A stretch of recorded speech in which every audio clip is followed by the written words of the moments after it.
Hello hello hello दोस्तों, कैसे हो आप सब लोग। आई होप आप सब बढ़िया होंगे। तो आज हम पढ़ेंगे फ्लेमिंगो बुक का chapter 2 lost spring stories of stolen childhood, जिसे लिखा है अनीस जंग ने। तो बात करें ऑथर के बारे में, तो ऑथर बॉर्न हुई थी राउरकेला ओडिशा में और उन्होंने अपना बचपन हैदराबाद में बिताया और लेटर ऑन वो अपने हायर स्टडीज के लिए यूएस चले गई। उसके पेरेंट्स दोनों ही राइटर्स थे और उसने भी अपना करियर एज अ राइटर चालू किया। वो मेजर न्यूज़पेपर में एज अ एडिटर काम करती और उन्होंने बहुत सारी किताबें भी लिखी थी और उसमें से एक आज का ये चैप्टर है। ये जो चैप्टर है वो लिया गया है एक बुक से, lost spring stories of stolen childhood से। तो आज का ये जो चैप्टर है ये एक्सर्ट है इस बड़े से बुक का। एक्सर्ट यानी कि एक छोटा सा पार्ट जिसमें वो बताती है कि कैसे गरीबी और ट्रेडिशन एक बच्चे की लाइफ को एक्सप्लॉइट करती है और कैसे उसे एक्सप्लॉइटेशन की लाइफ जीने में मजबूर कर देती है। तो इस चैप्टर में ना दो पार्ट्स है। एक पार्ट में साहिब आलम की स्टोरी के बारे में बात की गई है, समटाइम्स आई फाइंड अ रूपी इन गार्बेज, और दूसरे पार्ट में मुकेश की स्टोरी के बारे में बात की गई है, I want to drive a car, जिसमें वो बताती है कि कैसे एक बंगाल में किंग परिवार में पैदा होने के बाद उसके सारे सपने मर जाते हैं लेकिन वो फिर भी अपनी होप नहीं छोड़ता। ये दोनों पार्ट में ना अलग अलग स्टोरीज बताई गई है लेकिन इन दोनों का जो थीम है ना वो सेम है। तो चलिए पार्ट 1 को देखते हैं। समटाइम्स आई फाइंड अ रूपी in garbage. Why do you do this? I ask Sahib, whom I encounter every morning scrounging for gold in the garbage dumps of my neighborhood. तो आई यानी कि नरेटर, इस story की जो narrator है ना वो अनीस जंग खुद है। तो अनीस जंग साहिब से पूछती है, जो कि रोज सुबह उसके घर के बाजू में आता था, एक कचरे के ढेर में आता था वो गोल्ड की तलाश में। तो ऑथर साहिब से पूछती है कि तुम ये कचरा चुनने का काम क्यों करते हो। तो फिर ना यहाँ पर साहिब की स्टोरी के बारे में बताया गया है। तो साहिब जो है ना वो बहुत ही पहले अपना घर छोड़ चुका है और वो बिलोंग करता है ढाका के हरे भरे मैदान से, और उसकी जो ये घर छोड़ने की मेमोरी है ना वो बहुत पुरानी है, उसे तो ये ढंग से याद भी नहीं। साहिब की मम्मी बताती है कि ढाका में ना बहुत आंधी आती थी जिसने ना उनके खेत और घरों को बर्बाद कर दिया। इस कारण उन्होंने ना उस जगह को छोड़ दिया। उन्होंने गोल्ड की तलाश में यानी कि वैल्यूएबल चीजों की तलाश में ढाका को छोड़ दिया और अब वो एक बड़े सिटी में रहते हैं। बड़े सिटी मतलब लेटर ऑन हम डिस्कस करेंगे वो किस बड़े सिटी के बारे में बात कर रहे हैं। तो ऑथर जब यहाँ पर पूछती है ना कि ये तुम काम क्यों करते हो, तो साहिब बहुत धीरे आवाज में बोलता है कि मेरे पास तो करने के लिए कुछ है ही नहीं। तो फिर ऑथर ऐसे ही बिना कुछ सोचे समझे ऐसे ही बक देती है, गो टू स्कूल जाओ। और ऑथर इमीडिएटली रियलाइज करती है कि कितनी फालतू साउंड करेगी उसकी ये एडवाइस, क्योंकि उसने ऐसे ही बक दिया बिना सोचे समझे। जनरली हम किसी को देखकर ऐसे ही बोलते हैं ना कि स्कूल जाया करो, वैसे ही ऑथर उसको बोल देती है साहिब को कि स्कूल जाया करो। तो साहिब बोलता है कि मेरे आस पड़ोस में तो कोई स्कूल ही नहीं है, अगर वो बनाएंगे ना तो मैं जाऊंगा। तो फिर ऑथर ऐसे ही मजाक करते हुए बोलती है कि अगर मैं स्कूल बनाऊंगी तो तुम आओगे। तो साहिब बहुत ही बड़ी स्माइल देते हुए बोलता है, हाँ मैं आऊँगा। फिर कुछ दिनों के बाद फिर वो साहिब जो है ना वो भागते भागते हुए ऑथर के पास आता है और वो बोलता है कि इज योर स्कूल रेडी, क्या तुम्हारा स्कूल रेडी है। तो ऑथर बोलती है कि स्कूल बनाने में बहुत समय लगता है और ऑथर बहुत ही एम्बेरेस्ड फील करती है कि उसने ऐसा प्रॉमिस कर दिया जो वो कभी पूरा नहीं कर सकती। लेकिन फिर वो बोलती है कि मेरे जैसे फॉल्स प्रॉमिस इनके साथ तो रोज कोई ना कोई करता होगा और इन्हें बुरा भी नहीं लगेगा, यानी कि साहिब को ऐसी प्रॉमिस से बुरा भी नहीं लगेगा, वो ऐसा सोचती है। फिर कुछ महीने बीत जाते हैं उसे जानते हुए, तो वो उसका नाम पूछती है तो वो अनाउंस करते हुए बताता है साहिब आलम। तो ऑथर ये सोचती है कि अगर इसे अपने नाम का मतलब पता चल गया कि उसके नाम का मतलब है लॉर्ड ऑफ यूनिवर्स यानी कि इस यूनिवर्स का राजा, तो वो ये उसके लिए बिलीव करने में बहुत ही हार्ड होगा, उसे ये पचेगा ही नहीं कि उसके नाम का मतलब ये है। और यहाँ देखो ना बहुत ही कॉन्ट्रास्टिंग सी चीज देखने को मिल रही है, यानी कि उसका नाम है यूनिवर्स का राजा और वो काम क्या कर रहा है, रैक पिकिंग का। मतलब नाम राजा जैसे हैं और काम रंक जैसे हो रहे हैं, मतलब नाम और काम लिटरली मैच नहीं कर रहे हैं। और ऑथर बोलती है कि साहिब अवेयर नहीं है कि उसके नाम का मतलब क्या है और वो बस इधर उधर गलियों में घूमते रहता है अपने दोस्तों के साथ, अपने पलटन के साथ। फिर ऑथर बताती है कि ये बेयरफुट बॉयज की ना एक आर्मी है, यानी कि एक लड़कों का पलटन है जो कि रोज सुबह मॉर्निंग बर्ड्स की तरह आते हैं उसके घर के बाजू में और कचरे चुनकर वो वापस दोपहर तक के गायब हो जाते हैं। और इसका ये भी कारण होगा क्योंकि वो खाली पैर आते हैं ना, क्योंकि सुबह जल्दी सनराइज नहीं होता, इस कारण उनके पैर नहीं जलते। और दोपहर होते होते ना जो सन है ना उसकी गर्मी इतनी ज्यादा हो जाती है कि उनके पैर जलने लग जाते हैं, इस कारण वो दोपहर तक के गायब हो जाते हैं, सब अपने अपने घरों में चले जाते हैं। और महीने बीतते चले गए और मैं उन सबको पहचानती थी। तो ऑथर एक बच्चे से ऐसे ही पूछती है कि तुम चप्पल क्यों नहीं पहनते, why aren't you wearing chappals. तो वो लड़का बोलता है कि मेरी मम्मी मुझे शेल्फ से नीचे जूते उतार कर देती ही नहीं। फिर एक दूसरा लड़का बोलता है कि अगर उसकी मम्मी इसे जूते निकाल कर दे भी देगी ना तो ये नहीं पहनेगा और इसे वो फेंक देगा। और ये वो लड़का बोल रहा है जिसने ऐसे शूज पहने हैं जो मैच ही नहीं कर रहे हैं, 2 अलग अलग कलर्स के शूज पहने हैं उसने। और जब ऑथर ने उस पर कमेंट किया ना तो वो अपने पैर को ऐसे ऐसे मोड़ने लगा, वो अपने पैर को शफल करने लगा और कुछ नहीं बोला। फिर एक तीसरा लड़का बोलता है कि मुझे जूते चाहिए, आई वॉन्ट शूज। ये एक ऐसा लड़का था जिसने अपनी पूरी लाइफ में एक पेयर शूज भी नहीं खरीदे थे। देख लो भाई, ऐसी दुर्दशा है इनकी। और आपको देख लो, आपके पास तो सब कुछ होने के बाद भी आप नहीं पढ़ते।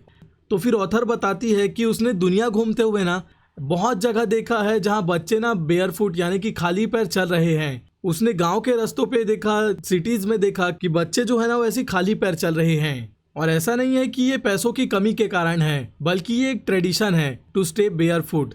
ये एक एक्सप्लेनेशन है जो कि उन्हें मिलती है। लेकिन ऑथर को पता है कि ये एक बहाना है अपनी गरीबी को छुपाने का। वो इससे ये बताना चाह रही है कि कैसे लोग अपने ट्रेडिशन का बहाना देकर अपने ट्रेडिशन की आड़ में अपनी गरीबी को छुपाते हैं। I remember a story a man from Udipi once told me. और ऑथर को ना एक स्टोरी याद आती है जो कि यूडीपी के एक आदमी ने उसे बताई थी। उस आदमी ने बताया था कि जब वो यंग था ना, यानी कि जब वो छोटा था ना, बताया कि कैसे वो स्कूल जाते हुए ना एक मंदिर में रुकता था जहाँ उसके पापा पुजारी थे। वो स्कूल जाते जाते ऐसे ही वहाँ टेम्पल में रुकता कुछ देर के लिए और वो प्रे करता पेयर ऑफ शूज़ के लिए, यानी कि भगवान मुझे एक पेयर शूज़ दिला दो। और 30 साल बाद जब ऑथर उस टाउन में विजिट करती है ना, जब उस मंदिर में विजिट करती है तो वो देखती है कि वहाँ का जो माहौल है ना वो बहुत निराशा में डूब गया है। In the backyard where lived new priest, यानी कि मंदिर के पीछे अब वहाँ एक नया पुजारी रहता था और वहाँ रेड और वाइट कलर की प्लास्टिक चेयर्स थी। और एक यंग बॉय जो कि ग्रे कलर का यूनिफॉर्म पहना हुआ है, जो कि सॉक्स और शूज पहना हुआ है, वो आया और उसने अपना बैग है ना वो फोल्डिंग बेड यानी कि खटिया के ऊपर फेंक दिया। और उस लड़के को देखने के बाद ऑथर को उस लड़के की याद आती है जो कि भगवान से ये प्रे करता था कि उसे वो शूज मिल जाए, यानी कि इस लड़के के बारे में याद आती है। और वो अब ये प्रे कर रहा है कि अब मैं इन शूज को ना खो दूं। और वो ऐसा लग रहा है कि भगवान ने उनकी प्रेयर को सुन लिया है। Young boys like son of priest now wear shoes. और ऑथर ये बता रही है कि कैसे वो पुजारी का बेटा अब उसके पास भी जूते आ चुके हैं, लेकिन अभी भी मेरे आस पड़ोस में जो रैग पिकर्स रहते हैं ना वो अभी भी शूलेस है, उनके पास अभी भी एक पेयर जूते नहीं हैं। My acquaintance with the barefoot rag pickers leads me to Seemapuri. और ऑथर बता रही है कि कैसे इन बेयरफुट बॉयज के साथ उनकी जान पहचान उनको सीमापुरी ले जाती है। ये जो सीमापुरी है ना वो दिल्ली से लगा हुआ है, लेकिन अभी भी वो दिल्ली से बहुत मीलों दूर है। मेटाफोरिकली वो बताना चाह रही है कि ये जो प्लेस है ना वो जियोग्राफिकली दिल्ली से लगा हुआ है, लेकिन ये डेवलपमेंट वाइज ना दिल्ली से बहुत दूर है। दूर दूर तक के इससे दिल्ली का कंपैरिजन नहीं किया जा सकता। कहाँ दिल्ली और कहाँ ये सीमापुरी। और इस सीमापुरी में ना स्क्वेटर्स यानी कि ऐसे लोग रहते हैं जो कि यहाँ बिना परमिशन के रह रहे हैं, जो कि बांग्लादेश से आए हैं 1971 में। और आप सब 1971 को तो बहुत अच्छे से जानते होंगे क्योंकि इसी ईयर में ना बांग्लादेश जो है ना वो पाकिस्तान से आज़ाद हुआ था। यानी कि पाकिस्तान पहले 2 टुकड़ों में था, एक इधर जो अभी पाकिस्तान है वो, और जो अभी बांग्लादेश है ना वो पहले ईस्ट पाकिस्तान था, यानी वो बांग्लादेश नहीं था, वो पाकिस्तान था। तो 1971 में ना इंडिया और ईस्ट पाकिस्तान की लड़ाई हुई, इसमें पाकिस्तान हार गया और फिर वो बना बांग्लादेश। तो बांग्लादेश से ना लाखों लाखों लोग आए इंडिया में उस टाइम, जो इंडिया के अलग अलग जगहों पर बस गए, और उनमें से एक था सीमापुरी, जहाँ पर भी वो बांग्लादेशी आकर बस चुके थे। और जो साहिब की फैमिली थी ना वो भी इन्हीं में से थी, जो कि 1971 में आए थे। और उस टाइम सीमापुरी ना बहुत ही अनडेवलप्ड एरिया था और ये अभी भी वैसे ही है। लेकिन अब जो ये सीमापुरी एरिया है ना वो अब बिल्कुल भी खाली नहीं है। अब यहाँ मिट्टी के घर बन चुके हैं जिनकी जो छत है ना वो टीन या टारपोलिन की है। और यहाँ ढंग का सीवेज सिस्टम, ड्रेनेज सिस्टम यानी कि नाली नहीं है। और जो वो घर से वेस्ट वाटर निकलता है ना वो ऐसे ही रास्ते पर बहता है। और यहाँ इस सीमापुरी एरिया में ना 10,000 रैग पिकर्स रहते हैं, यानी कि जस्ट इमेजिन करो ये कितना बड़ा एरिया होगा, जो कि आज यहाँ 10,000 लोग रहते हैं। और ये जो है ना ये पिछले 30 सालों से यहीं रह रहे हैं, बिना किसी आइडेंटिटी के, बिना किसी परमिट के। बस है तो उनके पास सिर्फ एक राशन कार्ड, जिससे उनको अपने घर के लिए राशन वगैरह मिल जाता है। क्योंकि ये जो फूड है ना वो ज़्यादा इम्पोर्टेंट है सर्वाइवल के लिए रेदर देन आइडेंटिटी। क्योंकि अगर आपके पास आइडेंटिटी नहीं भी रहेगी ना और खाना रहेगा ना तो आप सर्वाइव कर पाएंगे, लेकिन आइडेंटिटी से आप सर्वाइव नहीं कर पाएंगे। और जब ऑथर ने एक ग्रुप ऑफ वुमेन को पूछा जो कि एक कटी फटी साड़ी में थी, उनसे पूछा कि क्यों उन्होंने अपने ढाका के हरे भरे मैदान और रिवर को क्यों छोड़ दिया, तो वो बोलते हैं कि अगर हम दिन के एंड में अपने फैमिली को और अपने आप को फीड कर सके, यानी कि खाना खिला पाए और खाली पेट बिस्तर पे ना जाए, तो हम ऐसी जगह पर रहना पसंद करेंगे बजाय वहाँ जहाँ हमें खाना ही नहीं मिलता। और वो ये भी बताती है कि जहाँ उन्हें खाना मिलेगा ना तो वो अपने टेंट को वहाँ लेकर चले जाएंगे। और जब बच्चे बड़े होते हैं ना तो वो भी इसी सर्वाइवल में पार्टनर बन जाते हैं अपने पेरेंट्स के। और सीमा पूरी में सर्वाइवल यानी कि रैग पिकिंग। और समय के साथ साथ ना ये जो काम में ना उन्होंने महारत हासिल कर ली थी, यानी कि ये एक काम उनके लिए एक फाइन आर्ट बन चुका था, क्योंकि वो पिछले 30 सालों से रैग पिकिंग का काम कर रहे थे और इसमें ना वो एक्सपर्ट बन चुके थे। और जो कूड़ा है ना उनके लिए गोल्ड है। गोल्ड यानी कि वैल्यूएबल चीज है उनके लिए। ये उनके लिए डेली ब्रेड है, यानी कि ये उनकी रोजी रोटी है। ये उनके घर के लिए एक छत है। इवन इफ वो रूफ लीक कर रही हो लेकिन फिर भी वो बहुत है। बड़ों के लिए ये गार्बेज तो सर्वाइवल है, लेकिन बच्चों के लिए ये तो उससे भी ज्यादा है। बच्चों के लिए ये तो एक ट्रेजर के जैसा है, जिसमें साहिब बताता है कि कभी उसे 1 रुपए मिलते थे, इवन तो कभी उसे 10 रुपए का नोट मिलता था उसमें। और ये सब बताते बताते साहिब की आंख बहुत ही खुशी से चमकती है। और साहिब बोलता है कि अगर आपको सिल्वर कॉइन मिले एक गार्बेज के ढेर में, यानी कि एक कूड़े के ढेर में आपको एक सिल्वर कॉइन मिले, तो आप छोड़ना बंद नहीं करोगे। आप में और मोटिवेशन आ जाएगी और चीज़ों को ढूंढने की। और इससे ऐसा लगता है कि जो गार्बेज है ना, यानी कि कूड़ा है ना, वो बच्चों के लिए अलग मीनिंग रखता है और पेरेंट्स के लिए अलग मीनिंग रखता है। यानी कि जो बच्चे हैं ना उनके लिए ये तो एक wrapped in वंडर है, यानी कि एक खजाने की तरह है कि उन्हें आज क्या चीज मिल जाएगी। बिल्कुल एक खजाने की तरह है कि उन्हें आज या तो कभी उन्हें जूते मिल जाएंगे, या तो सिल्वर कॉइन, या तो कभी 10 रुपए का नोट मिल जाए। उनके लिए एक wrapped in वंडर है। लेकिन ये बड़ों के लिए ना, उनके पेरेंट्स के लिए ये एक मीन्स ऑफ सर्वाइवल है। ये उनके लिए एक रोजी रोटी का जरिया है। भले ये बच्चे रैग पिकिंग करे ना करे, लेकिन उनके एल्डर्स को ये चीज करनी ही पड़ेगी क्योंकि उन्हें घर चलाना है।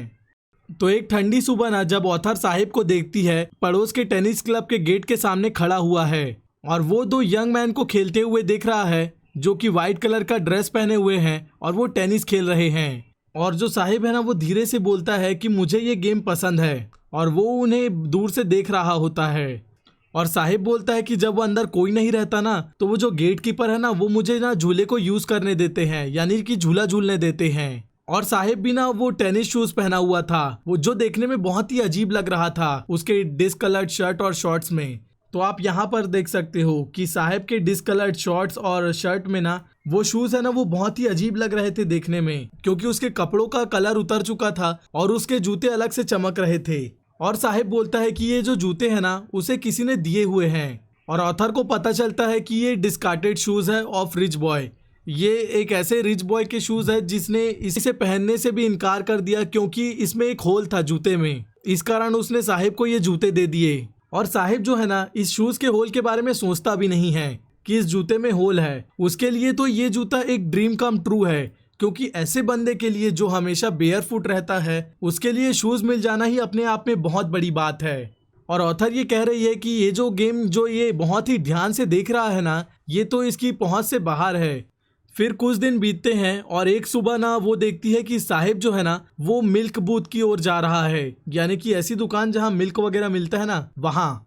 वो देखती है कि साहिब के हाथ में ना एक स्टील का बड़ा सा कंटेनर है और वो दूर इशारा करते हुए ये बता रहा है कि वो उस टी स्टॉल में, यानी कि उस चाय की टपरी में काम करता है। और साहिब बताता है कि उसको इस काम के 800 रुपये मिलते हैं और 2 टाइम का खाना मिलता है।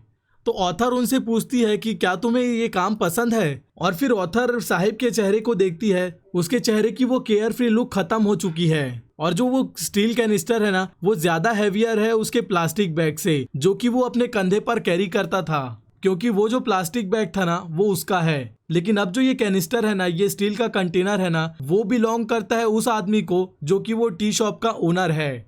Now Saheb is no longer his own master, और अब साहिब अपनी मर्जी का मालिक नहीं है। तो यहाँ पर वो ये बताना चाह रहे हैं कि जब वो रैग पिकिंग का काम करता था ना तो वो बहुत केयर फ्री था। उसे कभी चीजें मिल जाती तो ठीक था, उसे नहीं भी मिलती तो ठीक था। और वो दिन भर बेयरफुट अपने पलटन के साथ घुमा करता था और वो केयर फ्री था उस समय। लेकिन अब उसके कंधों में जिम्मेदारी आ चुकी है। अब उसे ऑर्डर फॉलो करने पड़ेंगे जो वो टी शॉप ओनर कहेगा उसे। अब वो अपनी मर्जी का मालिक नहीं रहा, अब उसमें रिस्पॉन्सिबिलिटीज आ चुकी है और अब उसे अपने काम को करना पड़ेगा और अब वो अपनी मर्जी का मालिक नहीं रहा। और यहीं पर ये पार्ट खत्म होता है। नेक्स्ट पार्ट को हम अगली वीडियो में कंटिन्यू करेंगे, जो कि आपको ये राइट साइड में दिख रहा है। तो अगर आपने अभी तक के चैनल को सब्सक्राइब नहीं किया ना, तो फटाफट से चैनल को सब्सक्राइब कर लो और उस बेल आइकन को दबाना मत भूलना। जय हिंद।